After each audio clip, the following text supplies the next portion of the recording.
Good evening. Good evening.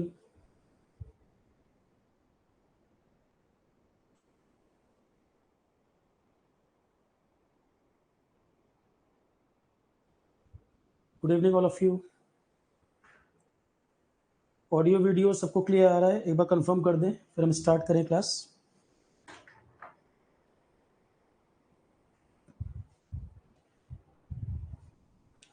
Audio video सभी को clear आ रहा है?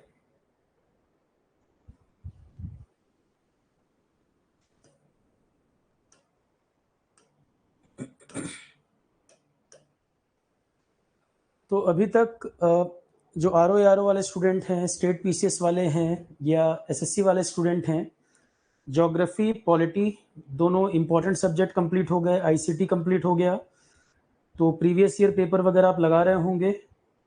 जो भी आपका एक्सपीरियंस है वो कमेंट में ज़रूर शेयर कर दीजिएगा। कोई प्रॉब्लम तो नहीं आ रही कहीं पर भी? ज्योग्राफी पॉलिटी आईसीटी 3 टॉपिक आपके हो चुके हैं लाइव में, जो हम कर चुके हैं कवर। तो उनमें कहीं किसी को प्रॉब्लम आ रही है तो बताएं। और अगला सब्जेक्ट अब हम शुरू कर रहे हैं Indian history. Next important subject हमारा इंडियन हिस्ट्री। स्टेट पीसीएस में, आरओ में, इनमें तो काफ़ी वेटेज रहेगा इसका, अच्छा खासा पूछता है। सिविल सर्विसेज में रिलेटिवली उतना ज़्यादा नहीं आ रहा है, बाकी सब्जेक्ट के कंपैरिजन में सिविल सर्विसेज में इस समय उतना ज़्यादा तो नहीं पूछ रहा। स्टेट पीसीएस आरओ वगैरह में बहुत आ रहा है ये, ठीक है। इंडियन हिस्ट्री में भी मैं आपको बताऊं, इसको हम 3 पार्ट में डिवाइड करते हैं। एक पार्ट है हमारा एंशिएंट इंडिया, एक पार्ट है एंशिएंट इंडिया, एक पार्ट है medieval India. Ancient India, medieval India, और एक है मॉडर्न इंडिया।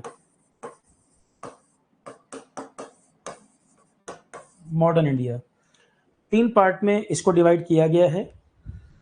कोई स्टूडेंट, मैं पूरी कोशिश ये करूँगा कि क्लास में आपको ज़्यादा से ज़्यादा करा दिया जाए, बहुत रटना कुछ भी ना पड़े, मैक्सिमम चीज़ें आपको क्लास में याद हो पाएँ। जैसे पॉलिटी आपने पढ़ाया प्रॉपर तरीके से, वैसे पूरा टाइम देकर इसको पढ़ें और कोई हड़बड़ी नहीं, कोई जल्दबाजी नहीं है। जो सब्जेक्ट पढ़ें वो क्वालिटी पढ़ें, बस मेरा पर्पस ये है। एंशिएंट इंडिया में कोई बुक अगर पढ़ना चाहें, कोई सिविल सर्विसेज वाला स्टूडेंट है मान लो, सिविल्स में बुक की रिक्वायरमेंट होती है, साथ में जो हम क्लास में कराएंगे साथ में कोई बुक जरूरत पड़ती है। तो एंशिएंट इंडिया में स्टेट पीसीएस वाले हैं प्री के हिसाब से, या सीजीएल वाले स्टूडेंट हैं या आरओ वाले हैं, उनको नहीं बुक की ज़रूरत है। Civil services mains, state PCS mains, ठीक है। मैं फिर बता रहा हूँ, मेंस वाले जो स्टूडेंट होते हैं उनको बुक की ज़रूरत पड़ जाती है, लिखने का एक फ्लो उनको चाहिए। तो जो सिविल सर्विसेज मेंस वाले हैं या स्टेट पीसीएस मेंस वाले हैं, अगर उनको कोई बुक की नीड है, एंशिएंट इंडिया में आर.एस. शर्मा वो देख सकते हैं। या किसी को इंटरेस्ट हो कि बुक पढ़ना वगैरह अच्छा लगता हो और कंटेंट पढ़ना चाहे, आर.एस. शर्मा बुक को ले सकता है। RS. Sharma old NCERT book है।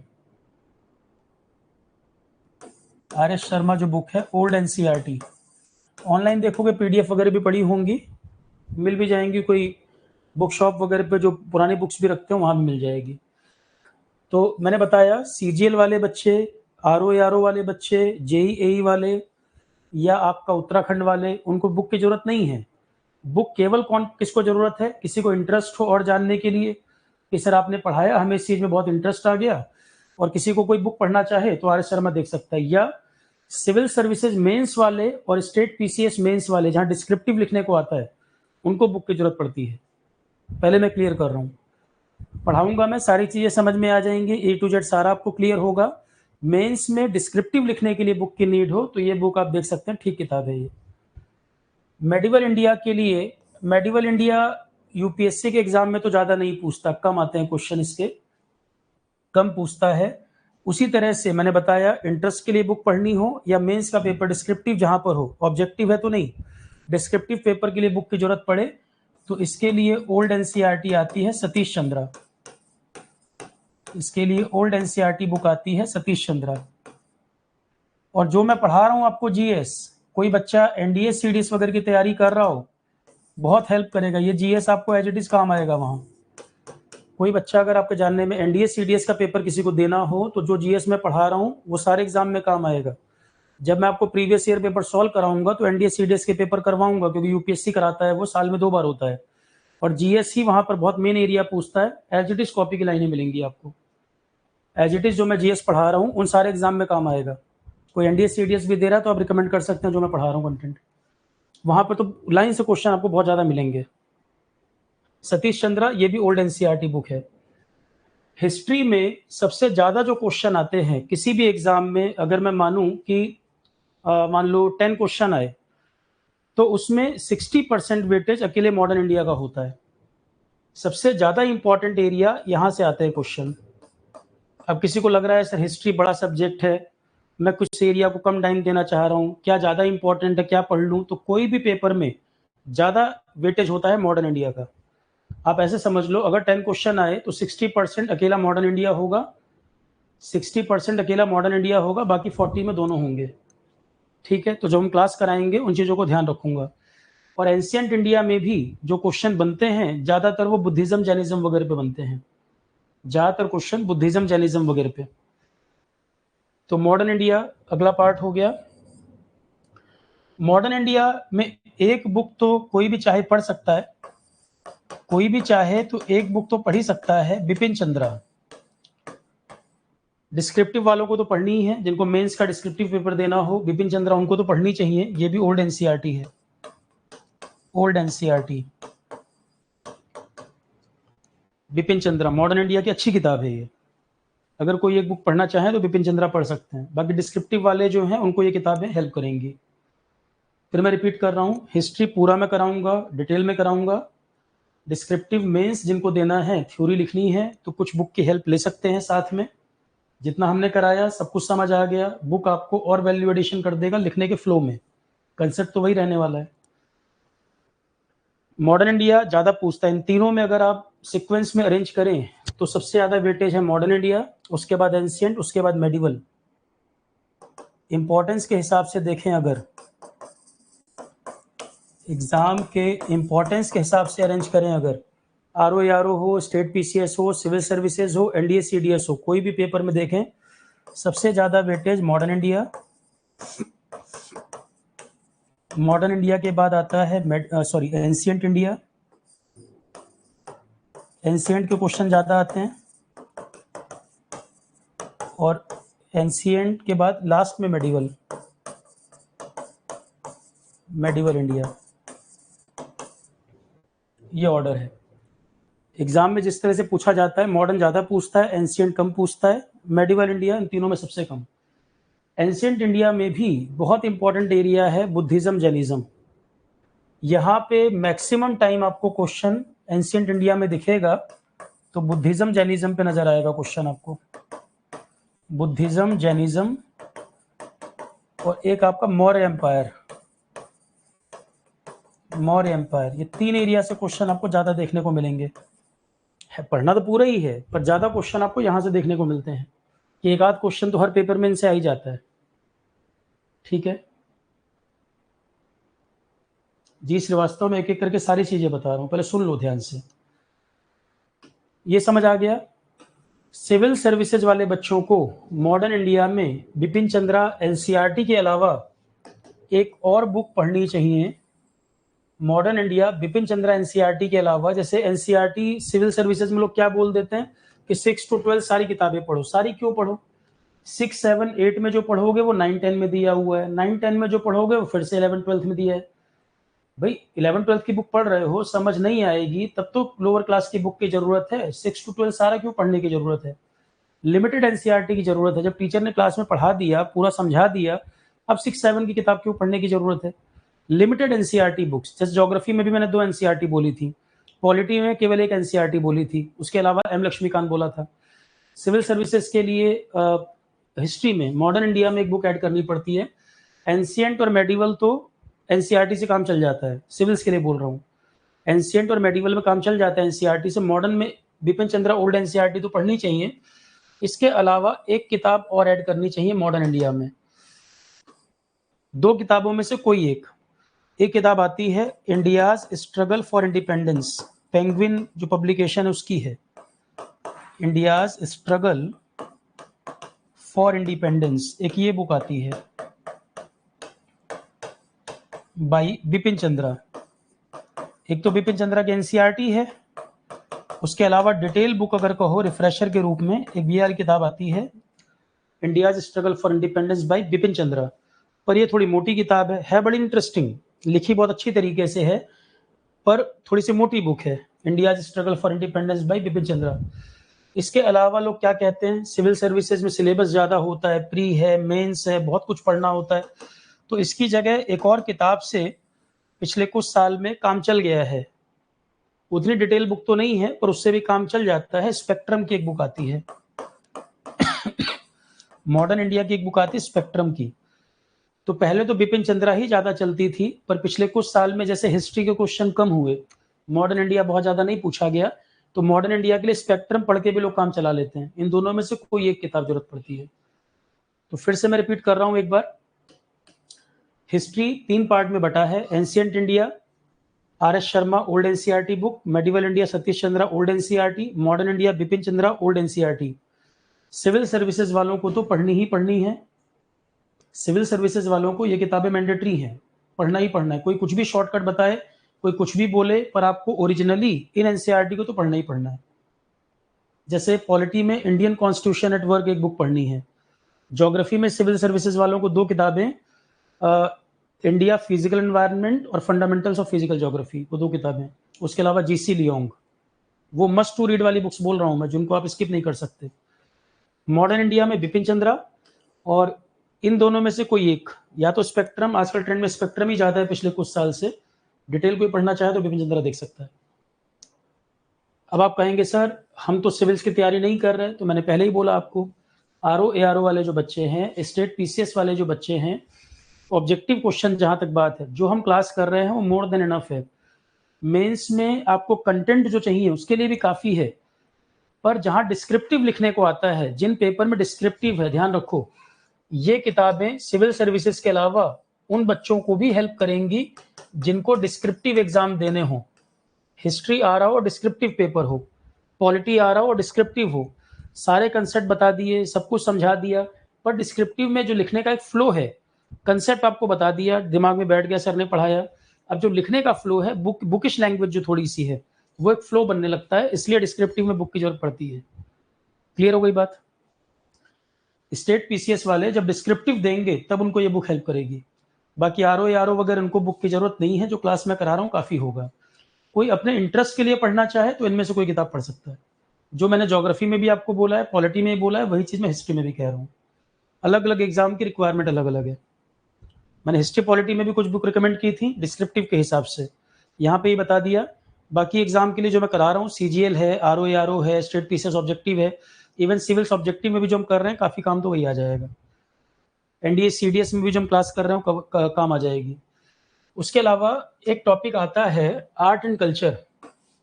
मैं इसलिए पहले डिटेल में एक बार डिस्कशन कर ले रहा हूँ कि आए दिन कोई ना कोई फॉर्म आते रहते हैं, आप सिलेबस भेजते हो, ये कहाँ से पढ़ूँ, वो कहाँ से पढ़ूँ, इसलिए भी मैं सोर्सेज आपको रिकमेंड कर रहा हूँ। कई बार आपको कोई फॉर्म आ गया, अलग से सिलेबस आ गया, तो आप परेशान हो, सर ये कैसे करना है। आर्ट एंड कल्चर एक टॉपिक होता है, एक टॉपिक है आपका आर्ट एंड कल्चर, जैसे टेम्पल आर्किटेक्चर वगैरह कैसे होते थे, आर्ट एंड कल्चर का एक टॉपिक आता है। इसके क्वेश्चन यूपीएससी में तो बहुत गंदे बनते हैं। अब कोई एक्सपर्ट हो वो सकता है ओपिनियन में डिफर करे कि नहीं नहीं ये बन जाता है। मेरा मानना ये है कि जो सिविल्स की तैयारी कर रहा होगा, इस टॉपिक के बारे में बात करोगे, जब वो इस पे क्वेश्चन बनाने में आता है तो इतने गंदे क्वेश्चन बनते हैं, और majority of the times, maximum time इसके क्वेश्चन बकवासी बनते हैं। कितना मर्जी आर्ट एंड कल्चर पढ़ के चले जाओ, जो क्वेश्चन आते हैं उनमें हवा भी नहीं लगती लोगों को क्या पूछ रहा है। ठीक है, जनरली मैं किसी टॉपिक के बारे में इस तरह से बात नहीं करता हूँ, पर ये एक टॉपिक ऐसा है जिसको मैं कहता हूँ कि एब्सर्ड पूछता है, यूपीएससी भी इवन जो और हर बार नया कुछ पूछेगा, पहले जो पढ़ चुके वो काम ही नहीं आ रहा। ठीक है, लिमिटेड टॉपिक्स हैं, उनमें से क्वेश्चन आए तो बनेगा, नहीं तो मोस्ट ऑफ द टाइम इस पे जो क्वेश्चन बनता है वो हवा भी लगती है लोगों को। ये अलग बात है, पेपर होने के बाद एक्सपर्ट लोग डिस्कशन शुरू कर देते हैं, ये ऐसे हुआ, वो ऐसे हुआ, गूगल से इंफॉर्मेशन निकाल के। नहीं तो ये टॉपिक ऐसा है, ओरिजिनली जब पेपर में करने बैठो दिमाग खराब हो जाएगा, इसमें आंसर क्या करना है, नाम ही नहीं सुने होंगे कभी पूरा पढ़ने के बाद भी। पर अगर सोर्स रिकमेंड करना हो तो मैं जिस पर रिलाई करता हूँ, एक बुक आती है, तमिलनाडु बोर्ड की बुक है, उसमें से आ जाए तो ठीक। तमिलनाडु बोर्ड की एक बुक है, वो बहुत अच्छी बुक है कल्चर के लिए। तमिलनाडु बोर्ड की किताब आती है, कल्चर की किताब। तो जो बनने वाले टॉपिक है वो भी बता रहा हूँ, जो बकवास है वो भी बता रहा हूँ। तमिलनाडु बोर्ड, और हिस्ट्री बहुत ज़्यादा आ भी नहीं रहा। आर्ट एंड कल्चर के मान के चलो 100 क्वेश्चन सिविल्स में आएंगे, 3 क्वेश्चन के आसपास कल्चर आ जाएगा। उसमें से भी एक आध बन जाए तो बन जाए, एक दो इतने बकवास होंगे सुना भी नहीं होगा कभी। तो Tamil Nadu board art and culture में तमिलनाडु बोर्ड की एक बुक आती है, ये अच्छी किताब है, अच्छा कंटेंट है इसका, और यहाँ से क्वेश्चन आए भी हैं। ठीक है, हम फिलहाल हिस्ट्री में जो पढ़ेंगे उसमें कल्चर को भी ज़्यादा कवरेज नहीं, थोड़ा बहुत टेम्पल आर्किटेक्चर वगैरह मैं बताऊंगा, बहुत डिटेल में कल्चर नहीं कराऊंगा मैं, बाकी एग्जाम में जरूरत भी नहीं है उतनी। पीसीएस वगैरह वाले जो बच्चे हैं थोड़ा सा एफर्ट उनको अपने से करना पड़ेगा। पीसीएस में जो कल्चर आता है उन बच्चों को थोड़ा एफर्ट करना पड़ेगा, तमिलनाडु बोर्ड वाली बुक ये रीड करनी पड़ेगी उनको। पीसीएस वाले जो बच्चे हैं जो ये कल्चर वगैरह टॉपिक उसमें है, तो इस टॉपिक पे मैं कोई बहुत डिटेल कवरेज नहीं कराऊंगा, हिस्ट्री कराऊंगा, एंशिएंट भी, मेडिवल भी, मॉडर्न भी, इसमें कोई ज़्यादा डिटेल में नहीं जाऊंगा मैं, थोड़ा बहुत टेम्पल आर्किटेक्चर वगैरह बताऊंगा। एक पतली सी बुक है वो मैं रिकमेंड कर दे रहा हूँ, तमिलनाडु बोर्ड की किताब आती है, ये किताब कर लो, इसमें से फंस जाए तो ठीक, नहीं तो ज़्यादा चक्कर में मत पड़ना इसके। और प्रीवियस ईयर पेपर जितने हैं वो लगाओ, दो चीज़ें इंपॉर्टेंट हैं, प्रीवियस ईयर तो लगाने ही हैं, और प्रीवियस ईयर हमेशा डिक्रीजिंग ऑर्डर में लगाने हैं, करंट ट्रेंड जिससे पहले पता चले। प्रीवियस ईयर तो सबको लगाना है, आरओ का स्टूडेंट हो या सीजीएल का हो, जितने प्रीवियस ईयर लगाओगे खुद ही आपको तैयारी अपनी पता लग जाएगी। जैसे मान लो पॉलिटी ही है, पर पॉलिटी अलग अलग एग्जाम में लेवल अलग अलग रखता है, तो जब आप प्रीवियस ईयर पेपर लगाओगे तो आपको पता लग जाएगा कितना लेवल मेंटेन करना है, फ्रीक्वेंसी क्या रहेगी, ठीक है, या पॉलिटिकल लेवल कैसा है। वही चीज रही है, प्रेसिडेंट का इलेक्शन ही पूछ रहा है, पर क्वेश्चन किस तरह का आएगा, कहाँ सिंगल लाइनर आ जाएगा, कहाँ मल्टीपल स्टेटमेंट आ जाएगा, तो वही टॉपिक, बस क्वेश्चन का लेवल वेरी कर जाएगा। तो प्रीवियस ईयर जितने लगाएंगे उतना आप एंजॉय करेंगे सब्जेक्ट को, और जब मैं एक बार सब्जेक्ट कंप्लीट करूंगा तो प्रीवियस ईयर में करवाऊंगा भी, ज़्यादा से ज़्यादा क्वेश्चन करवाऊंगा। चलो ये सारी बात खत्म, अगला पार्ट हिस्ट्री। आप मान के चलें, पॉलिटी हमने आपको 18 लेक्चर कराए हैं, लगभग 36 आवर्स हुआ है। ज्योग्राफी में 25 लेक्चर हुए हैं, 37-38 आवर्स के आसपास हुआ है। तो ज्योग्राफी आप मान के चलो 38-40 के अराउंड हमने किया होगा, पॉलिटी 36 के अराउंड हुआ है। हिस्ट्री दोनों से बड़ा सब्जेक्ट है, हिस्ट्री दोनों से बड़ा सब्जेक्ट है। आप मान के चलें प्रॉपर तरीके से, मैं अपने सेटिस्फेक्शन के हिसाब से ही कराऊंगा, जल्दबाजी मत मचाना, क्योंकि जैसे 5-7 क्लास होंगी फिर आप कहना शुरू करोगे खत्म कब होगा। इंटरेस्टिंग सब्जेक्ट है, आपको इंटरेस्ट आएगा इसमें, पर अननेसेसरी डिस्टर्ब नहीं करिएगा क्लास में। मेरा मानना ये है कि कम से कम आप मान के चलो 25 से ऊपर ही लेक्चर जाएंगे, 25 से, या आप मान लो 28 से 30 लेक्चर के आसपास। कुछ लेक्चर 2 आवर्स के होंगे, कुछ 1 आवर 45 मिनट के होंगे, तो 28 से 30 लेक्चर के आसपास इसमें आपको लगेगा। पहले मैं क्लियर कर दे रहा हूँ, 28 से 30 लेक्चर आप मान के चले इसमें लगेगा, जिसमें कल आपकी क्लास नहीं है कुछ। एक्चुअल में पॉलिटी जब खत्म हुआ है तभी से कुछ थ्रोट की प्रॉब्लम हो गई, बैड थ्रोट की वजह से, क्योंकि बोलने में लगातार दिक्कत हो रही है। तो कल ऑफ रखूंगा मैं, कल जरा डॉक्टर साहब से मिल लें, कल ऑफ रखूंगा, परसों से फिर कंटिन्यू चलेगा। पॉलिटी भी लगातार क्लास चली, हिस्ट्री भी लगातार चलेगा, 28 से 30 लेक्चर के आसपास। कल केवल नहीं होगी, परसों से फिर कंटिन्यू रहेगा। मॉर्निंग में ईएस वाला बैच चल रहा है, इवनिंग में आपका हिस्ट्री चलेगा, ठीक है। 28 से 30 लेक्चर के अराउंड इतने में कंप्लीट होगा। और इसमें अब कुछ बच्चे हैं कि सर 1 क्लास तो हम कर ले रहे हैं, प्लस हमें टाइम भी बच रहा है, 1 क्लास हम कर ले रहे हैं, उसके बाद हमें टाइम बच रहा है, तो और क्या करें। साथ में जैसे एनवायरनमेंट, आप सबके फोल्डर में एनवायरनमेंट अवेलेबल कराया है मैंने, लाइफ साइंस अवेलेबल कराया है, फिजिक्स एंड केमिस्ट्री अवेलेबल कराया है। तो जब लाइव में दोबारा ये सब्जेक्ट होंगे भी, अब जैसे इन्वायरमेंट में जितना कवरेज है उससे ज़्यादा कवरेज नहीं हो सकता। इन्वायरमेंट जितना कंप्रहेंसिव कराया है मैंने वो मई में ही कराया है, तो जितना इन्वायरमेंट कराया है उससे ज़्यादा एडिशन नहीं होगा इसमें। लाइफ साइंस, फिजिक्स, केमिस्ट्री जुलाई अगस्त में हुए हैं, अभी कुछ टाइम पहले ही, इनमें भी कोई ज़्यादा चेंज नहीं होना। तो किसी को टाइम मिल रहा है तो हर फोल्डर में ये सब्जेक्ट पड़े हुए हैं, वन सब्जेक्ट कोई एक लेके चल सकते हो।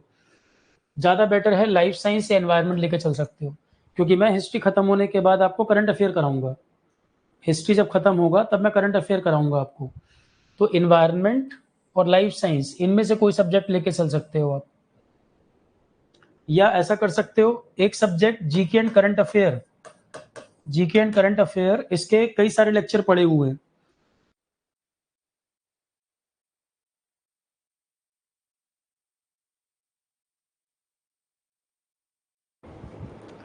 इसमें जीके जो है वो तो स्टैटिक है। करंट अपडेशन मैंने 20 अगस्त तक का कराया हुआ था, तो जब हिस्ट्री खत्म करूंगा मैं तो करंट अपडेशन कराऊंगा, करंट अफेयर वाला पार्ट कराऊंगा। तो आप ये भी कर सकते हो, जो मैं करंट अफेयर पहले पढ़ा चुका हूँ जितना पार्ट, वो आप कवर कर लो। करंट अफेयर जितना मैं पढ़ा चुका हूँ वो पहले कवर कर लो, क्योंकि जब मैं स्टार्ट करूंगा करंट अफेयर में तो स्टैटिक जीके दोबारा नहीं करेंगे, क्योंकि ऐसे तो फिर बहुत टाइम लग जाएगा एक सब्जेक्ट में। करंट अफेयर फिर मैं क्या करूंगा, 20 अगस्त तक का कराया था। हिस्ट्री खत्म करने के बाद आपका अगस्त, सितंबर, अक्टूबर, नवंबर, दिसंबर, ये 5 मंथ का करंट अफेयर इससे पहले का करा रखा है मैंने पूरा। हर बैच में ये सब्जेक्ट दे रखे हैं, GK and current affair her batch में अवेलेबल है। 20 अगस्त तक का कवरेज कराया था मैंने, तो ये पूरा सब्जेक्ट करना है एज इट इज। इसमें sports, science, tech, defence, united nation, इन सब के बारे में करा रखा है। और आप बिल्कुल चिंता ना करें, डाउट आउट नहीं आएंगे इसमें, प्रॉपर तरीके से कराया, डाउट आउट नहीं होंगे। तो मैं क्या करूंगा, जब हिस्ट्री खत्म हो जाएगा फिर आपका अगस्त, सितंबर, अक्टूबर, नवंबर, दिसंबर 5 मंथ के करंट के टॉपिक कराऊंगा। पर करंट को समझने के लिए जरूरी है कि पहले ही कवर कर लो। तो जैसा आपको टाइम अलाउ कर रहा है, अभी टाइम है, इन दोनों में से कोई एक कर लो। पैरेलल हिस्ट्री चल रहा है, इन दोनों में से कोई एक आप निपटा लो। जब ये खत्म हो जाएगा तो ये शुरू कर देना, क्योंकि जब हिस्ट्री में खत्म करूंगा तब मैं ये शुरू कराऊंगा करंट अपडेशन। तो स्टैटिक जीके वाला पार्ट आप रेडी किए रहोगे तो करंट अपडेशन आसान पड़ेगा। और पूरे लेक्चर सबको पड़े हुए हैं, पीडीएफ भी जो मैंने बनाई है वो भी सबके फोल्डर में है, लेक्चर भी सारे दे रखे हैं। तो अगस्त, सितंबर, अक्टूबर, नवंबर, दिसंबर, ये 5 मंथ का करंट हम करेंगे। तो दिसंबर में ही हिस्ट्री के बाद कुछ टाइम में हमारा ये रेडी हो जाएगा। बड़ा सब्जेक्ट है, दोबारा अगर मैं पूरा करने जाऊंगा तो फिर 50 घंटे लगेंगे इसमें। तो आप क्या करना, इतना जो मैंने करा रखा है वो तो कंप्लीट कर लेना, उतना कंटेंट आपका रेडी हो जाएगा, फिर मैं इसको ऐड करूंगा। तो दिसंबर में ही आप मान के चलना, हिस्ट्री के बाद 10 से 15 दिन में हम इसको कंप्लीट कर लेंगे। 10 डेज के अराउंड ये कंप्लीट हो जाएगा। और तब तक पैरेलली इन दोनों में से भी कोई एक आप पूरा कर लोगे, या तो एनवायरमेंट या तो लाइफ साइंस। लाइव में एक एक करके सारे सब्जेक्ट आएंगे, पर अगर जनवरी में ही कोई पेपर देना है, दिसंबर में कोई पेपर देना है, तो आपको इस तरह चलना पड़ेगा। एक मैं लाइव कराऊं, एक आप साथ में पैरेलल चलाओ, ठीक है। क्योंकि टाइम है आपके पास, क्लास तो लाइव में 1.5-2 घंटे ही हो रही है, तो टाइम आपके पास पूरा है। एक सब्जेक्ट पैरेलल आप कोई भी चला सकते हो, सब लेटेस्ट सब्जेक्ट हैं अभी जो पढ़ाए कुछ समय पहले, स्टैटिक में कोई चेंज आना नहीं है, ठीक है। चलो ये सारी कथा समाप्त। और हिस्ट्री में जो मैंने होमवर्क आपको बोला था, एक काम ये करना है। होमवर्क क्या है, आप सबके फोल्डर में हिस्ट्री के 6 लेक्चर्स डले हुए हैं। हिस्ट्री के 6 लेक्चर पड़े हुए आप सबके फोल्डर में, जो मैंने यूट्यूब पे भी कराए थे। वो ऐसे कोर टॉपिक है जहां से एग्जाम में क्वेश्चन बहुत बनता है। बुद्धिज्म के ऊपर 2 चैप्टर पढ़े हैं। 2 लेक्चर आपको, एक लेक्चर जैनिज्म पे दिखेगा, 2 गांधी जी के बारे में दिखेंगे। वो ऐसे टॉपिक है जहां से एग्जाम में क्वेश्चन बनते ही बनते हैं, बहुत इंपॉर्टेंट एरियाज हैं वो। तो हिस्ट्री हम सीक्वेंस में शुरू करेंगे, 1 बाय 1 सारा। पर एक एक पर्सनैलिटी पे फिर उतना डिस्कशन नहीं हो पाया कि खाली गौतम बुद्ध के बारे में 3 घंटे बात करूं, या अकेले गांधी जी के बारे में 4 घंटे बात हो, नहीं पॉसिबल है। वो तो फ्लो में टॉपिक आएगा, शॉर्ट में हम करते चलेंगे। पर कम से कम वो 6 लेक्चर जरूर एक बार कंप्लीट कर लेना, आप उन लेक्चर को एंजॉय भी बहुत करोगे और खुद को आपको बड़ा कॉन्फिडेंस महसूस होगा। तो जब मैं गांधी जी का पूरा एक फेस पढ़ाऊंगा, एक अलग ही कॉन्फिडेंस होगा आपके चेहरे पर उस समय। तो ये कोशिश करना कि होमवर्क जो मैंने दिया था, लगातार मैं 1 महीने से बोल रहा हूँ कि हिस्ट्री में जो लेक्चर 6 लेक्चर पहले से डाले हुए हैं, इनको जरूर कंप्लीट कर लेना टाइम निकाल के। कहीं घूम रहे हो, जिम कर रहे हो, टहल रहे हो, ईयरफोन लगा के कहानी की तरह सुन लो। चाहे मैं कोई नोट्स बनाने को नहीं बोल रहा हूँ, मैं कह रहा हूँ कहानी की तरह उसको सुन लो, ठीक है। कंटेंट जिससे बहुत इनहेंस हो जाएगा आपका। और जो लोग देख भी चुके होंगे 1-2 लेक्चर, वो खुद बता भी देंगे फीडबैक कि वो उनको अच्छा लगा कि नहीं। जो लोग वो लेक्चर देख लेंगे उनको पता, वो खुद ही बता देंगे कि वो एंजॉय किए या नहीं किए। क्योंकि बहुत इंपॉर्टेंट एरिया है, बुद्धिज्म जैनिज्म क्वेश्चन आता ही आता है, गांधी जी के बारे में पक्का पूछता है, doctor B R Ambedkar, 6 lecture इनसे संबंधित हैं। सब स्टेप बाय स्टेप बता रहा हूं मैं, सिस्टमेटिक तरीके से सब कुछ सिस्टमेटिक बता रहा हूँ, 1 बाय 1। इसी तरह से फॉलो करते चलना, ताकि फाउंडेशन बहुत स्ट्रांग हो, सब कुछ अच्छा तैयार हो। चलो अब हम शुरू करते हैं हिस्ट्री। नोट्स आप लोगों के फोल्डर में जो दिए हैं मैंने, अब 2 नोट्स इसलिए डाल दिए हैं, कहीं किसी को हैंडराइटिंग का प्रॉब्लम होता है, कहीं किसी को लग रहा है क्लैरिटी थोड़ी और दिखे, अच्छा दिखे, स्पेलिंग मिस्टेक ना हो, तो 2 कॉपी डाल दी है मैंने। और एक कॉपी जो है उसमें साउथ इंडियन हिस्ट्री भी इंक्लूड करके डाल दिया है। आपके फोल्डर में पीडीएफ जो है कि सब आपको लिखना ना पड़े, पॉलिटी में भी जैसे आपको नोट्स मिल गए थे, तो 2 नोट्स मैंने डाल दिए, 2 पीडीएफ डाल दिए हैं।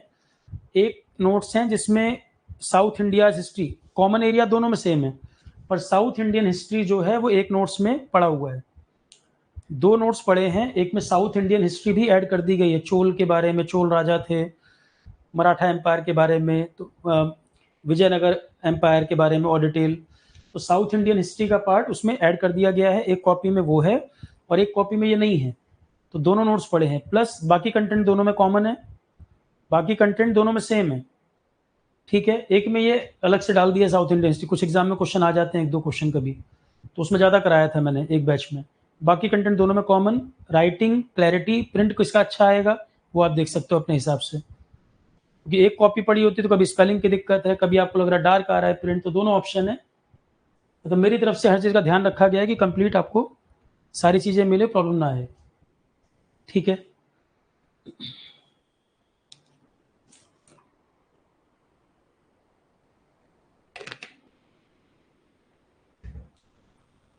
अब शुरू करें।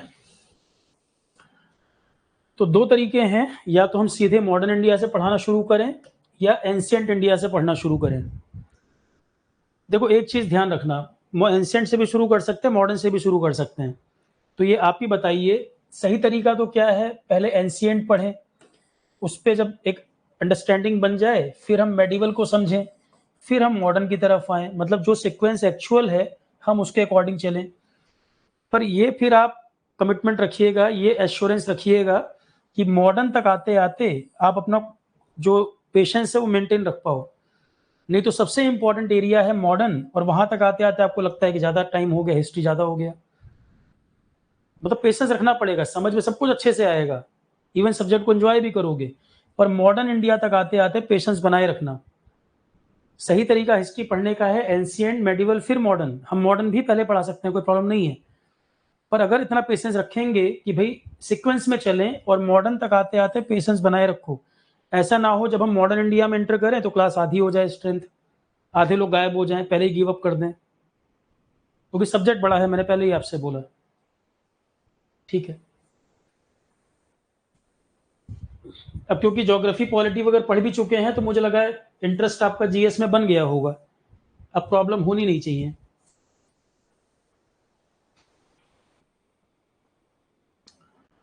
सबसे पहले हम इसमें देखें, हिस्ट्री में कुछ बेसिक चीजें हमें जो रिक्वायरमेंट है समझने के लिए। हम जो टाइमलाइन यहां बात कर रहे हैं वो है क्रिश्चियन या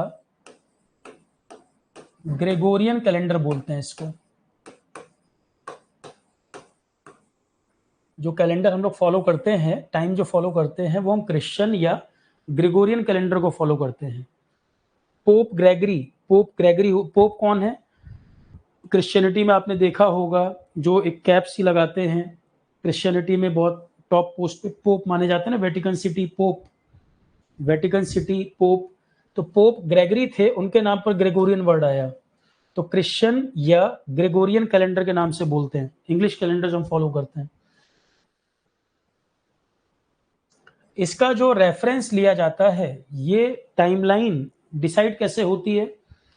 क्राइस्ट का जब बर्थ हुआ, अब किसी का बर्थ 0 ईयर में तो नहीं हो सकता, आप उसको फर्स्ट ईयर मानोगे, किसी का बर्थ 0 ईयर में तो नहीं हो सकता, तो जो ये रेफरेंस लाइन है birth of Christ, reference line यहां से ली गई है, बर्थ ऑफ क्राइस्ट ये रेफरेंस है। ठीक है, इनसे पहले का टाइम, इनके बर्थ से पहले का टाइम जिसे हम बीसी या बीसीई कहते हैं, बीसी या बीसीई कहते हैं, और इनके बर्थ के बाद का टाइम इसको हम कहते हैं एडी या सीई, एडी या सीई कहते हैं, एडी या सीई कहते हैं। तो क्राइस्ट का जो बर्थ है उसको रेफरेंस लिया जाता है, उससे पहले का जो टाइम है वो बीसी, उनके बाद का टाइम है एडी। क्या मतलब है बीसी या एडी का? यहाँ पर बीसी वर्ड का मतलब है बिफोर क्राइस्ट,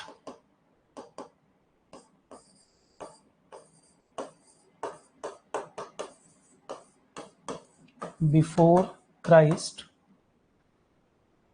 बीसीई का मतलब है before common era. Before Christ कह लो या बिफोर कॉमन एरा कह लो, बिफोर क्राइस्ट या बिफोर कॉमन एरा। और एडी का मतलब है यहाँ पर एनो डोमिनी। एडी का मतलब है एनो डोमिनी। ये एक लैटिन वर्ड है। एनो डोमिनी एक लैटिन वर्ड है जिसका मीनिंग होता है ईयर ऑफ लॉर्ड। प्रभु जब धरती पर आए, ईयर ऑफ द लॉर्ड।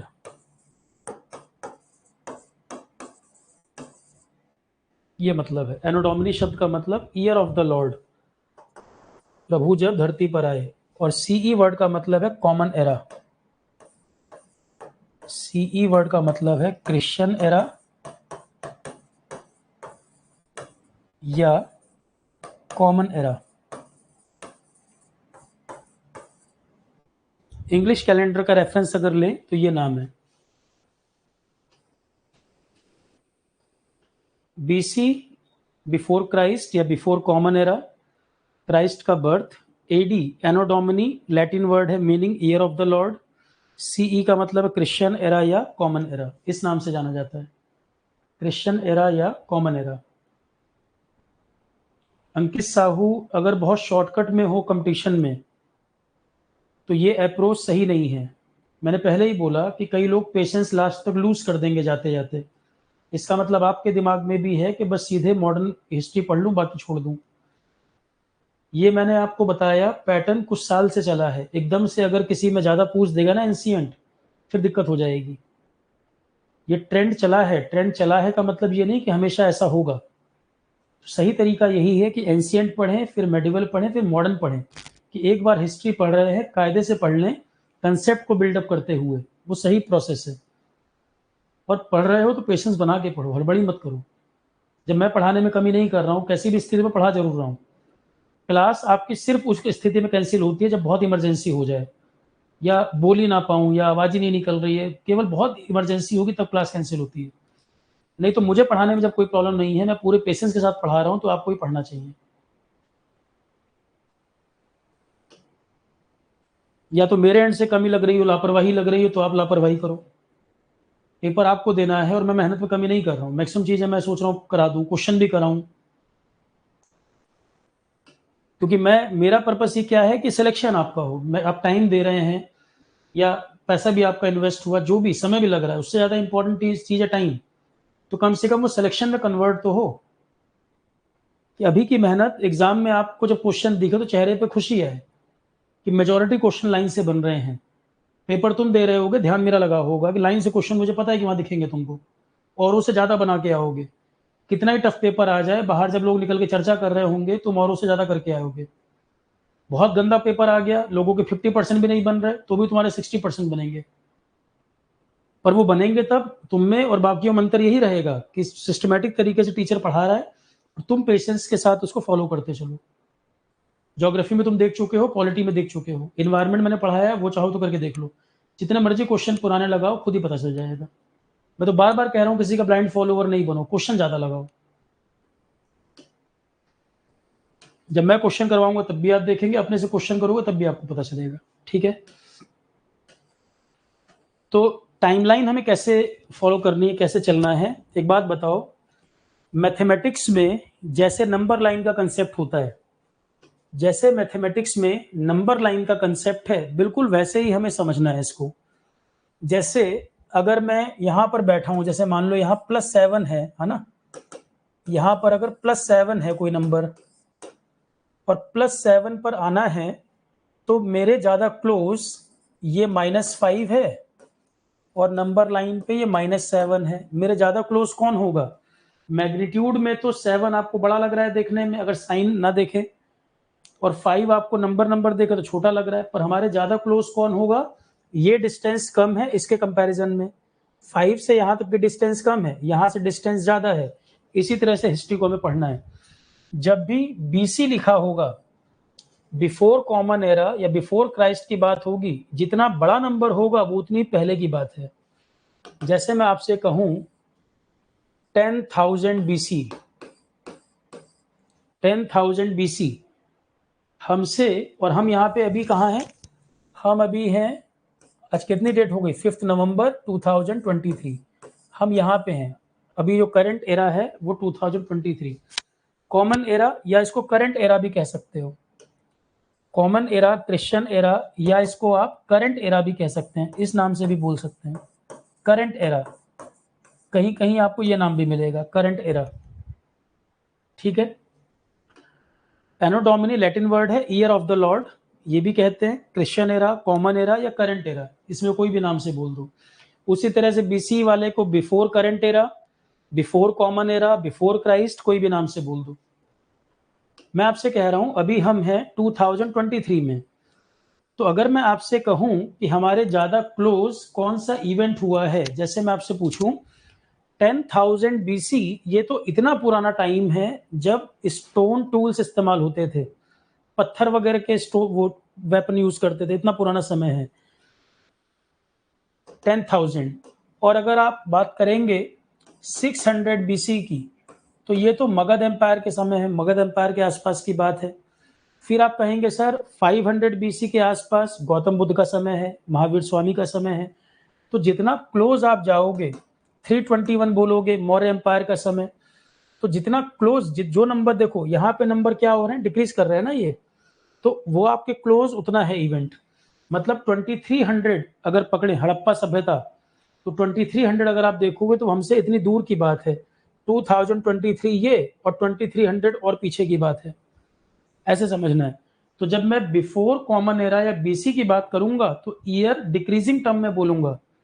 2300 पहले आएगा, 1500 बाद में आएगा, 600 उसके बाद आएगा, 300 उसके बाद आएगा। तो कई लोगों को लगेगा सर ईयर घट रहा है, ईयर नहीं घट रहा है, सही सीक्वेंस में चल रहा है। 2300 BC ज्यादा पुरानी बात है, 1500 BC उसके बाद घटा है, 600 BC उसके बाद हुआ है, 500 BC उसके बाद है। तो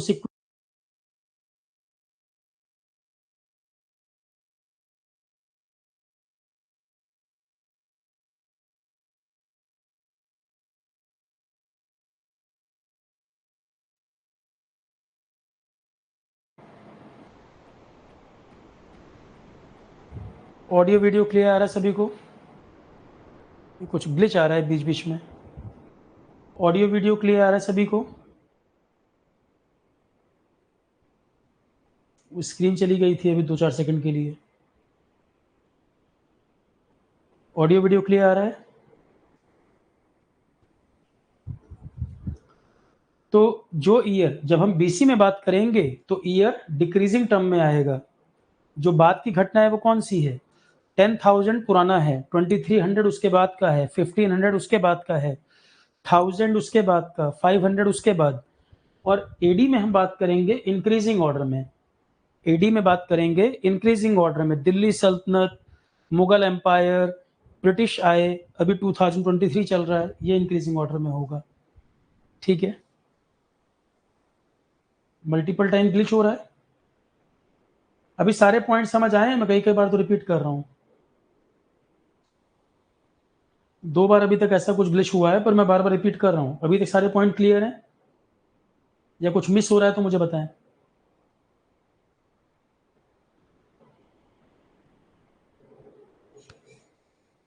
विशाल तिवारी, अब एक एक करके सब आएगा, पेशेंस रखो और एक एक करके सुनो कहानी। ठीक है। तो BC में ईयर डिक्रीजिंग ऑर्डर में आएगा और AD में इंक्रीजिंग ऑर्डर में आएगा। BC में डिक्रीजिंग ऑर्डर में, AD में इंक्रीजिंग ऑर्डर में, नंबर लाइन की तरह, जैसा नंबर लाइन है बिल्कुल वैसे ही। ठीक।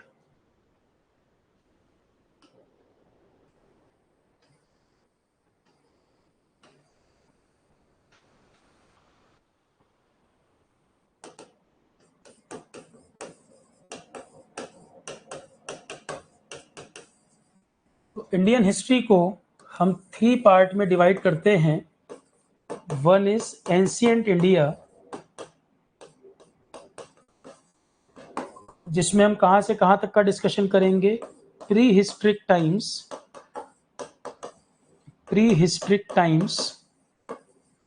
यहां से लेकर 750 एडी तक, ये पूरा टाइम जो है वो एंशिएंट इंडिया में काउंट होगा।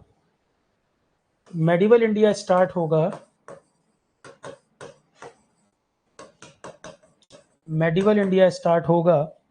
750 एडी से और खत्म होगा औरंगजेब की डेथ पर। औरंगजेब की death 1707 AD. Ancient India prehistoric times 10,000 BC, 4,000 BC, ये सब आपका एंशिएंट इंडिया, बहुत पुराना, सारा समय पुराना जितना भी। और 750 एडी तक आपका ये एंशिएंट इंडिया में आएगा। 750 से औरंगजेब की डेथ 1707, औरंगजेब की डेथ, ये वाला जो पार्ट है ये आपका मेडिवल इंडिया में आएगा। और औरंगजेब की डेथ के बाद इंडिपेंडेंस तक हमारा ये मॉडर्न इंडिया में पढ़ेंगे हम। ब्रिटिशर्स वगैरह का जो पूरा समय है मॉडर्न इंडिया।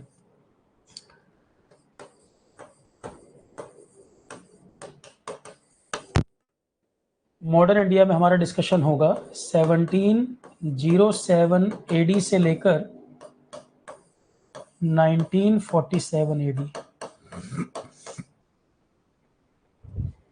इस तरह से डिवाइड किया गया 3 पार्ट में।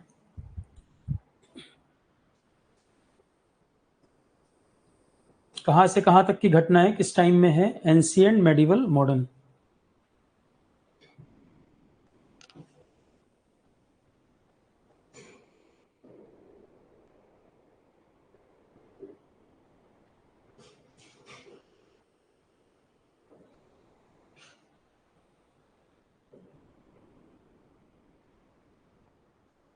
अंतिमा क्या हुआ अभी? ऑडियो वीडियो क्लियर आ रहा है? ये हैंग हो गया क्या? अंतिमा लिख रहे हैं कुछ हैंग हो गया है। ऑडियो वीडियो क्लियर है सभी को? अपने एंड पे नेट कनेक्शन चेक करिए। ठीक है।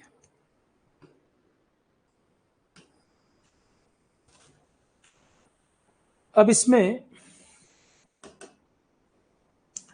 टाइम को कैसे इसमें डिवाइड किया गया है, टाइम को कैसे बांटा गया है। 10,000 बीसी, इससे पहले का जो टाइम है इसे हम कहते हैं palaeolithic age. Palaeolithic age 10,000 BC से पहले का समय है, उसको हम कहते हैं पैलियोलिथिक एज। पैलियो वर्ड का मतलब होता है ओल्ड और लिथ वर्ड का मतलब होता है स्टोन। लिथ वर्ड का मतलब है स्टोन, तो हम क्या कहेंगे, ओल्ड स्टोन एज। 10,000 बीसी से जो पहले का समय है पैलियोलिथिक एज। पैलियो मतलब ओल्ड, लिथ का मतलब स्टोन, तो ये हो गया old stone age. Old stone age. और उतने पहले एग्रीकल्चर वगैरह तो बहुत प्रोमिनेंट था नहीं, कैटल से ही काम चलता होगा, मतलब ये हंटिंग वंटिंग करते रहे होंगे, खाना उनको ढूंढने जाना पड़ता होगा, शिकार वगैरह पे डिपेंड रहे होंगे। उस समय तक तो कोई ज़्यादा एग्रीकल्चर वगैरह तो डिपेंडेंट थे नहीं, खेती वेती तो होती नहीं थी। तो ये बेसिकली हंटिंग और फूड गैदरिंग, और जो स्टोन यूज करते थे टूल्स वगैरह जो, वो भी क्रूड फॉर्म में थे, कोई प्रॉपर टूल्स नहीं थे उनके पास, कोई प्रॉपर उनके पास टूल्स उस समय पर नहीं थे। तो फूड गैदरिंग और हंटिंग, पैलियोलिथिक एज में जो लोग रहते थे वो हंटिंग करते थे मेनली, और फूड गैदरिंग, फूड इकट्ठा करते थे, शिकार करते थे या फूड इकट्ठा करते थे with the help of crude stone tools. तो 10,000 बीसी पैलियोलिथिक एज का टाइम है ये। पैलियो का मतलब ओल्ड, ओल्ड स्टोन एज भी कहते हैं। ये लोग हंटिंग और फूड गैदरिंग जो किया करते थे क्रूड स्टोन टूल्स की मदद से। एग्रीकल्चर वगैरह इस समय पर नहीं था, इस समय पर कोई एग्रीकल्चर वगैरह के एविडेंस मिलते हो नहीं। क्या इस समय पे एग्रीकल्चर नोन था? नहीं। इसके बाद 10,000 से लेके 4,000 बीसी का जो टाइम है उसे कहते हैं मेसोलिथिक, मिडिल स्टोन एज। 10,000 से लेके 4,000 और 10,000 बीसी पहले क्या कुछ एविडेंस मिलते हैं? कैसे हमें जानकारी मिल पाती है? कई जगह एक्सकेवेशन वगैरह किए गए, खुदाई की गई, थोड़े बहुत क्रूड टूल्स मिले, पता चला कि ऐसे लोग रहे होंगे, पर बहुत ज़्यादा कोई एविडेंस, इतने पुराने बहुत ज़्यादा एविडेंस नहीं है।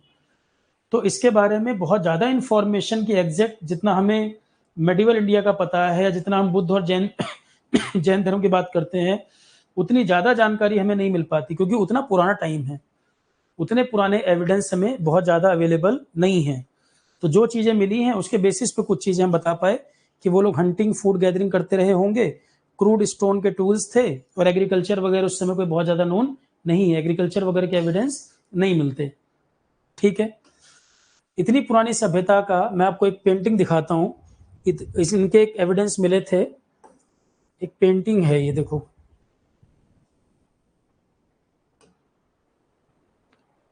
भाई आप कहेंगे ना कि सर कोई एविडेंस है, इतनी पुरानी सभ्यता कोई रही होगी।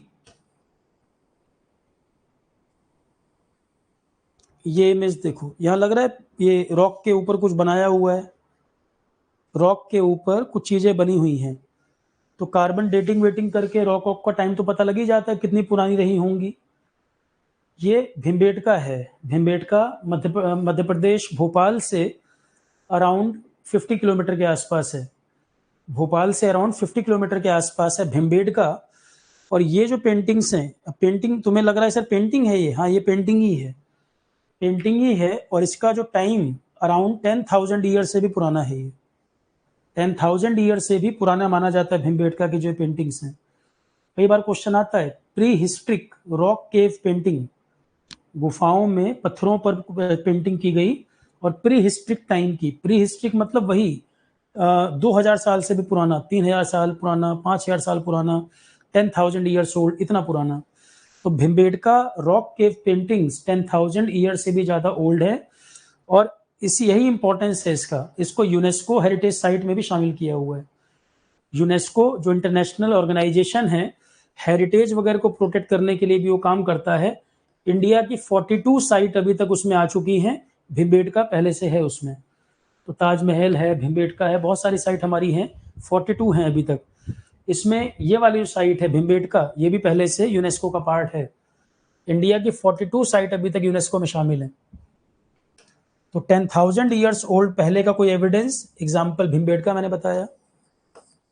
तो ये एग्जाम्पल है, क्या चीज है ये, भीमबेटका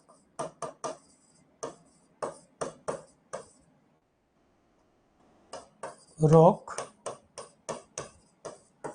केव पेंटिंग्स। कहाँ पे है? मध्य प्रदेश, भीमबेटका, भीमबेटका के ए है लास्ट में, के ए, भीमबेटका रॉक केव पेंटिंग्स, केव मतलब गुफा, Bhimbetka rock cave paintings Madhya Pradesh में है। Pre historic, pre historic times की है ये, 10,000 ईयर से भी ज्यादा ओल्ड है। प्री हिस्ट्रिक टाइम्स की है, मोर देन 10,000 ईयर्स ओल्ड, इतनी पुरानी है। और यूनेस्को वर्ल्ड हेरिटेज साइट का भी पार्ट है, यूनेस्को वर्ल्ड हेरिटेज साइट का भी हिस्सा है ये।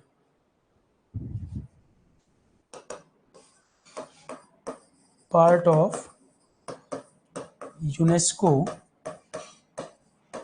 World heritage site. तो ये तो मैंने एक एग्जांपल बताया, 10,000 ईयर पहले, मतलब 10,000 क्राइस्ट के बर्थ से अभी के हिसाब से कितना हो गया, 2300 ये, और 10,000 उधर, मतलब 12,500 साल से भी पुराना हो गया एक तरीके से, 12,500 ईयर से भी ओल्ड है। तो pre historic rock cave painting example Bhimbetka इतने पुराने एविडेंस तो हमें मिले ही हुए हैं, एक्सकेवेशन खुदाई वगैरह में भी कई चीजें मिली हैं, ठीक है, तो इस बेसिस पे भी कई सारे कंक्लूजन निकाले गए हैं। अंतिमा कह रही थी कुछ लिखना है, क्या लिखना है अंतिमा, देख लो क्या लिखना है, देख लो एक बार, मैं पूरा दिखा दे रहा हूँ, उसमें चेक कर लो। और क्लास के बाद भी तो पॉज करके नोट कर सकते हो, इतनी इतने टाइम भी दे रहा हूँ लिखने का, नोट्स भी दे दिए तब भी प्रॉब्लम है, नोट्स भी दे दिए हैं, टाइम भी मिल रहा है, क्लास के बाद पॉज करके भी देख सकते हो, तब प्रॉब्लम क्यों आ रही है? और पूरा पूरा बैच अंतिमा पढ़ भी चुकी हो आप, तब भी आपको नोट्स बनाने में प्रॉब्लम है, जबकि नोट्स सारे दे रखे हैं। देख लो कुछ लिखना है लिख लो।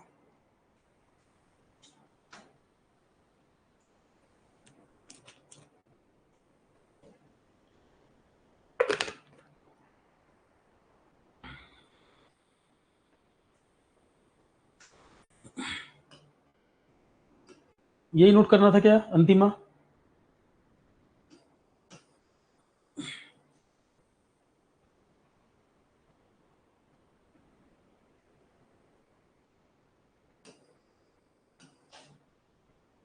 एंशियंट मेडिवल मॉडर्न कहाँ से कहाँ तक है वो देख लो।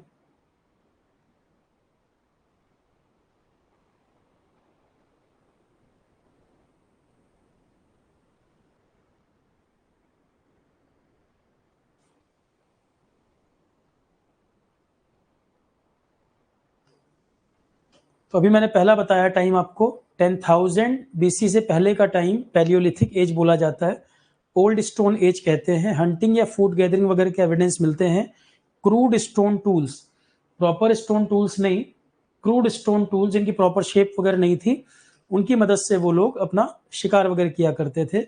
एग्जाम्पल के लिए मैंने बताया भिम्बेटका रॉक केव पेंटिंग्स, इतने पुराने एविडेंस में यहाँ से भी मिलते हैं। यूनेस्को वर्ल्ड हेरिटेज साइट में ये है, 10,000 ईयर से भी ज़्यादा पुराना, तो 10,000 नहीं, अब तो 2300 ये, और 10,000 वो 12,500 साल से ही पुराना। इसके बाद टाइम आता है 10,000 से लेकर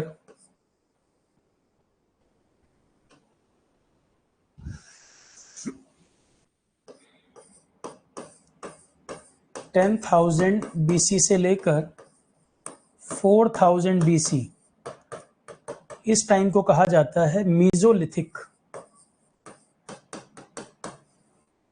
mesolithic age. Mesolithic age, meso का मतलब है मिडल, मिडल, और लिथ का मतलब है स्टोन, तो ये हो गया middle stone age. Stone tools use होते थे इसमें, स्टोन टूल्स वर यूज, और थोड़े से प्रॉपर टूल्स बनने लगे, स्टोन ही यूज होता था इस समय तक, कोई आयरन कॉपर वगैरह नहीं पता थे, आयरन कॉपर वगैरह के एविडेंस यहाँ तक नहीं मिले हैं। 10,000 से 4,000 बीसी ये मिजोलिथिक है, मिडल स्टोन एज है। स्टोन टूल्स का ही इस्तेमाल होता था, पर थोड़ी सी शेप देने लगे, स्टोन के ही छोटे टूल्स, इनको माइक्रोलिथ कहते हैं। स्टोन टूल्स यहाँ पर पता चले, पर स्टोन के कोई बहुत बड़े बड़े टूल्स बन रहे हो, बहुत बड़े कोई वेपन्स बन रहे हो, नहीं, छोटे स्टोन के टूल्स, इनको माइक्रोलिथ नाम दिया गया। Stone tools were used known as microlith. यहाँ तक भी जो स्टोन के टूल्स थे उनको हम माइक्रोलिथ कहते हैं। माइक्रो मतलब छोटे, लिथ मतलब स्टोन, तो स्टोन के ही बने हुए छोटे टूल, बहुत बड़े बड़े कोई वेपन पता चले हो ऐसा नहीं है, स्टोन के बने हुए ही छोटे टूल्स पता लगे। फिर 4,000 के बाद है नियोलिथिक, नियो का मतलब है न्यू, नियो शब्द का मतलब है न्यू। 4,000 से लेकर तकरीबन 1800 तक, 4,000 बीसी से लेकर 1800 बीसी तक, इसे कहा जाता है नियोलिथिक एज, नियोलिथिक एज। 4,000 से लेके 1800 बीसी तक है नियोलिथिक एज। नियो शब्द का मतलब है न्यू, लिथ का मतलब स्टोन, नियो का मतलब है न्यू और लिथ का मतलब है stone, new stone age, new stone age. 4000 से 1800 न्यू स्टोन एज। यहाँ पर एग्रीकल्चर का पता चला, यहाँ पर एनिमल हस्बेंड्री, पशुपालन और खेती दोनों चीज़ें आ गई। यहाँ पर दोनों चीज़ों की जानकारी मिलती है नियोलिथिक एज में, एनिमल हस्बेंड्री भी और एग्रीकल्चर भी। नियोलिथिक एज में हमें एनिमल हस्बेंड्री, पशुपालन के एनिमल को अपने बेनिफिट के लिए डोमेस्टिकेट किया जा रहा है, पाला जा रहा है। Animal husbandry plus agriculture, animal husbandry plus agriculture was known. इसकी जानकारी हमें नियोलिथिक एज से पता लगती है। एनिमल हस्बेंड्री, एग्रीकल्चर, इसका आइडिया हमें लगा नियोलिथिक एज से। खेती पशुपालन की जानकारी हमें यहां से मिलती है।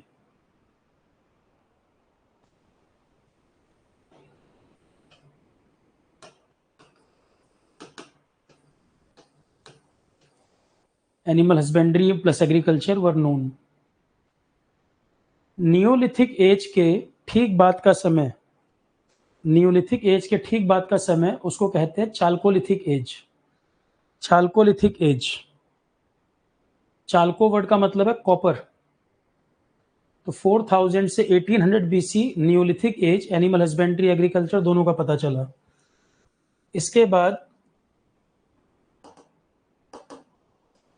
1800 बीसी से अराउंड 1000 बीसी,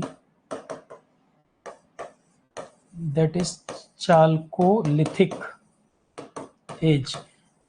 अब ईयर बिल्कुल एग्जैक्ट नहीं है, अलग अलग बुक्स में ईयर आपको अलग अलग देखने को मिलेगा। ईयर बिल्कुल एग्जैक्ट नहीं है, इतनी पुरानी घटनाएं हैं कि बिल्कुल एग्जैक्ट नहीं पता चलेगा आपको। एक रेंज बोल दी है, रफली ये टाइम रहा होगा, रफली ये टाइम रहा होगा, एक अंदाजा है। ये बिल्कुल एग्जैक्ट नहीं बता पाएंगे, इतने पुराने समय की बात है। चाल्कोलिथिक एज को कहीं कहीं ब्रॉन्ज एज लिख देते हैं, वो सही नहीं है। अगर कभी क्वेश्चन आ जाए कि चाल्कोलिथिक एज का क्या मतलब है, चाल्को वर्ड कॉपर के लिए यूज किया जाता है, इसका सही मतलब है कॉपर एज। आपके नोट्स में भी ब्रॉन्ज एज लिखा है, तो अगर ऑप्शन में नहीं दिया है कॉपर एज वगैरह, तब कहीं ब्रॉन्ज सोचेंगे, नहीं तो ये कॉपर एज है, ब्रॉन्ज एज नहीं।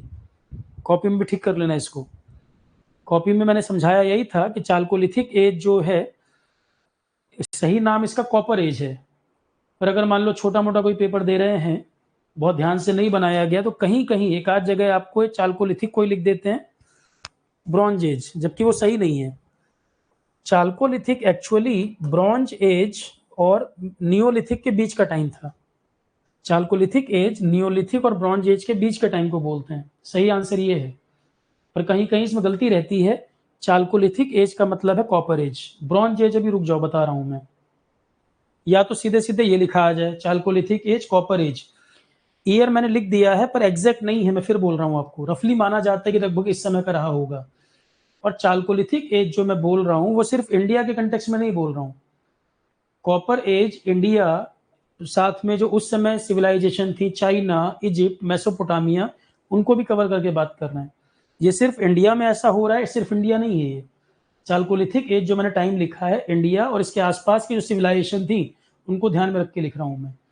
वैसे सही आंसर क्या होगा, चाल्कोलिथिक एज थी नियोलिथिक और ब्रॉन्ज एज के बीच में। नियोलिथिक और ब्रॉन्ज एज, इसके बीच में थी चाल्कोलिथिक एज। सही आंसर ये है। कभी आपसे कोई पूछे कि चाल्कोलिथिक एज का कौन सा टाइम है, आप कहोगे नियोलिथिक के बाद ब्रॉन्ज के पहले, नियोलिथिक के बाद ब्रॉन्ज के पहले। सही आंसर ये है। अब ये वर्ड ऐड कर लो, नियोलिथिक और ब्रॉन्ज एज के बीच में थी चाल्कोलिथिक एज, जो कि कॉपर एज भी कही जाती है। अभी क्लैरिटी है। ब्रॉन्ज एज अभी रुक जाना, नहीं तो एक जगह कंफ्यूज होने लग जाओगे। सिंपल मैंने एक बात बोली, नियोलिथिक और ब्रॉन्ज एज के बीच की एज है चाल्कोलिथिक एज।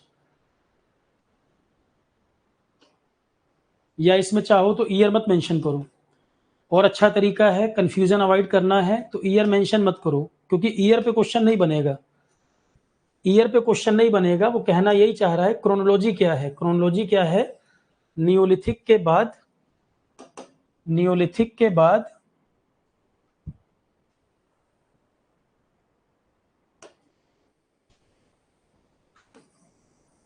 आप ये रेंज लिखने की बजाय लिख दो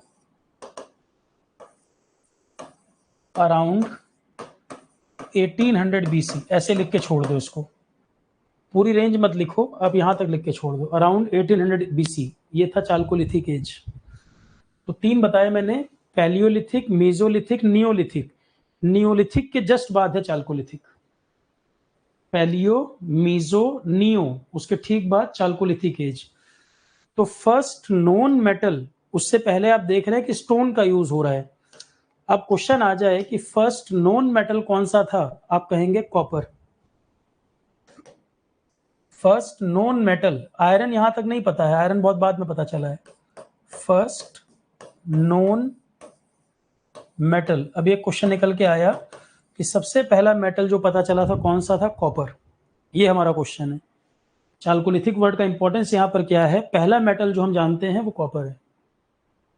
ठीक है, first known metal copper, note करिए इसको।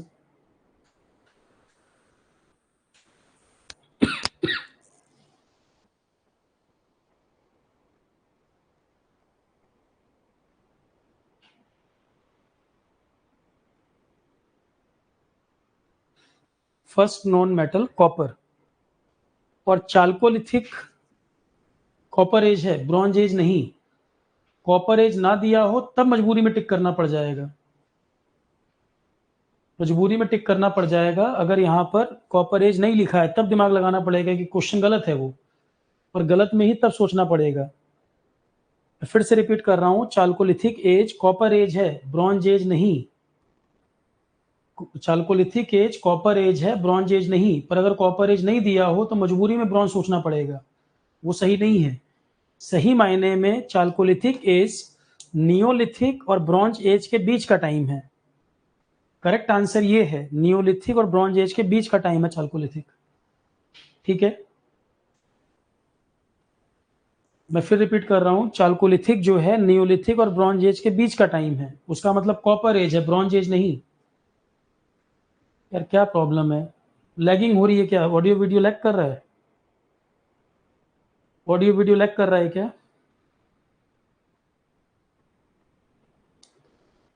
कोई प्रॉब्लम आ रही है?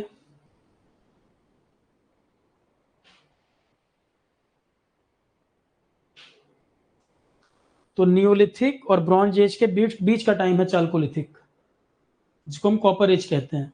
ठीक है, ब्रॉन्ज अलॉय होता है किसका किसका? एक जीके का क्वेश्चन आ गया या साइंस का क्वेश्चन कह लो, ब्रास और ब्रॉन्ज ये दोनों अलॉय हैं। ब्रास किससे बनता है, कॉपर प्लस जिंक। ब्रॉन्ज किससे बनता है, कॉपर प्लस टिन। अलॉय हैं दोनों, ब्रास एंड ब्रॉन्ज। ब्रास होता है कॉपर प्लस जिंक, ब्रॉन्ज होता है कॉपर प्लस टिन।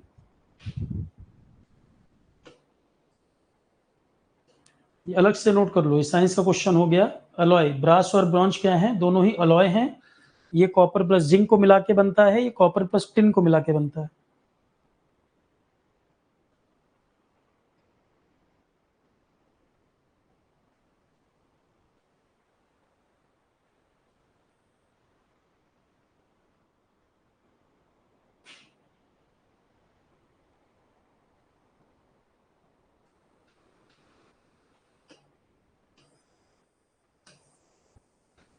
और इसके बाद 1000 BC, इसके काफी बाद जाकर 1000 BC में आयरन का पता चला था।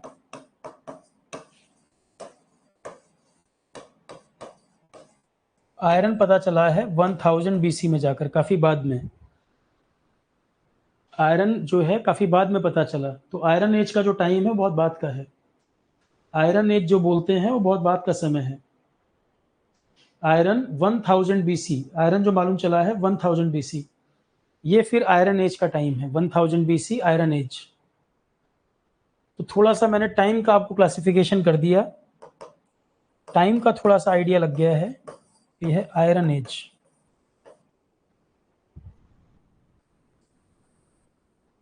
आयरन एज क्या समझ आया? Palaeolithic, mesolithic, neolithic, chalcolithic, bronze age, iron age. Sequence क्या बन गया? अंतिमा क्लास ऑफ कर दें? बार बार प्रॉब्लम हो रही है तो यही ऑप्शन है, क्लास ऑफ कर दें। सब लोगों को प्रॉब्लम आ रही है? सभी लोगों को दिक्कत हो रही है?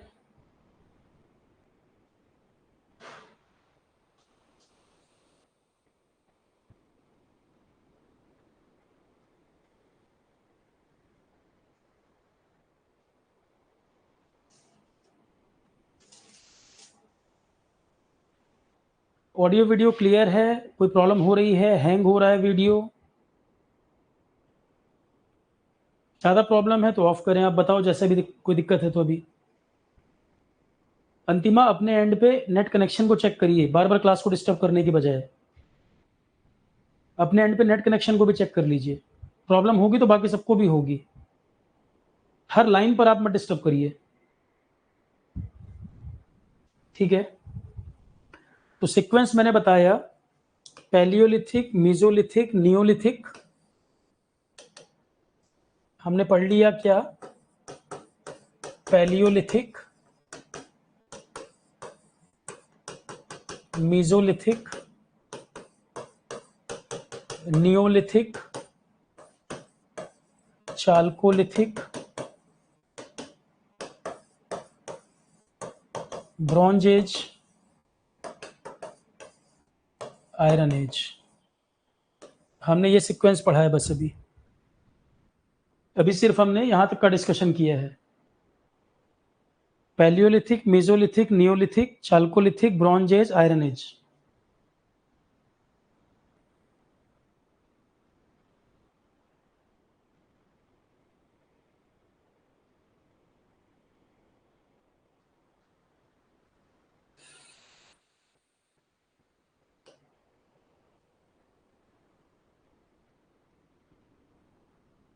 क्लियर है?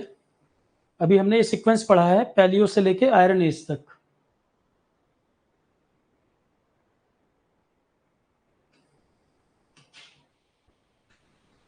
अब इसके बाद फिर हमें डिस्कशन करना है chronology of events.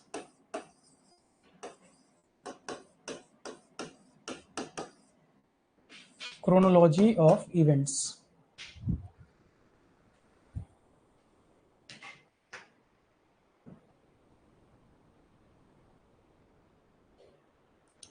Suyash Dubey, मैंने इतनी देर में यही बताया है कि ब्रॉन्ज और कॉपर एक ही टाइम पर, यही बोला है मैंने। इतनी देर से मैं रिपीट कर रहा हूं, मैं यही लाइन बोली है कि ब्रॉन्ज और कॉपर एक ही टाइम पे बात हो रही है।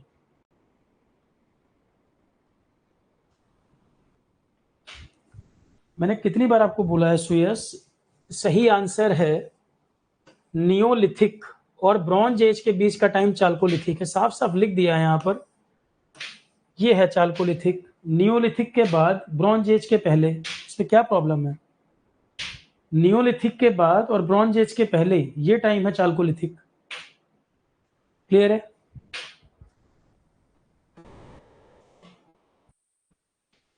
चलो ठीक है, आज इतना ही रखते हैं। अब कल तो नहीं, परसों कंटिन्यू करेंगे। अब क्योंकि पूरा इंपॉर्टेंट टॉपिक शुरू करने हैं, बार बार हैंग होगा, प्रॉब्लम होगी तो दिक्कत है। कल ऑफ रहेगा, परसों स्टार्ट करेंगे क्लास। अब मेन टॉपिक परसों से स्टार्ट करेंगे। इतना ही रखते हैं आज। Thank you all of you. Good night.